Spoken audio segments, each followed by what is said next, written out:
بات ہے اس وقت کی جب اسلامی تاریخ کے سنہری دور میں عباسی خلافت اپنی طاقت اور شان و شوکت کی انتہا پر تھی، خاص طور پر خلیفہ ہارون الرشید 786-809 کے دور کو اسلامی تاریخ کا سنہری دور کہا جاتا ہے۔ اس زمانے میں بغداد علم، ادب، سائنس اور فنون لطیفہ کا مرکز تھا اور دنیا کی سب سے بڑی اور دولت مند سلطنتوں میں شمار ہوتا تھا۔ لیکن اسی مضبوط خلافت کے اندر ایک ایسی خانہ جنگی چھڑی جس نے عباسی سلطنت کو زوال کی راہ پر ڈال دیا۔ ہارون الرشید نے اپنے بیٹوں کے درمیان اقتدار کی تقسیم کی۔ بڑے بیٹے امین کو مرکزی خلافت دی گئی جبکہ دوسرے بیٹے مامون کو خراسان کا حاکم مقرر کیا گیا۔ بظاہر یہ تقسیم پرامن لگتی تھی مگر حقیقت میں یہ ایک خطرناک خانہ جنگی کا پیش خیمہ بنی۔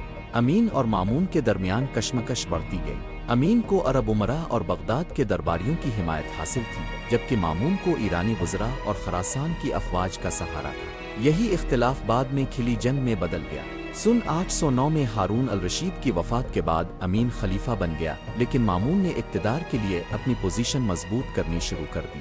جلد ہی دونوں بھائی ایک دوسرے کے خلاف صف آرا ہو گئے۔ سن 813 میں بغداد کا محاصرہ کیا گیا۔ مامون کی فوجوں نے امین کو شکست دی اور آخرکار خلیفہ امین کو گرفتار کر کے قتل کر دیا گیا۔ تاریخ کے اوراق میں یہ ایک دل دہلا دینے والا منظر تھا جب بغداد کے ایک برج پر خلیفہ امین کا سر لٹکا دیا گیا۔ یہ خانہ جنگی عباسی خلافت کے زوال کی بڑی وجوہات میں سے ایک تھی۔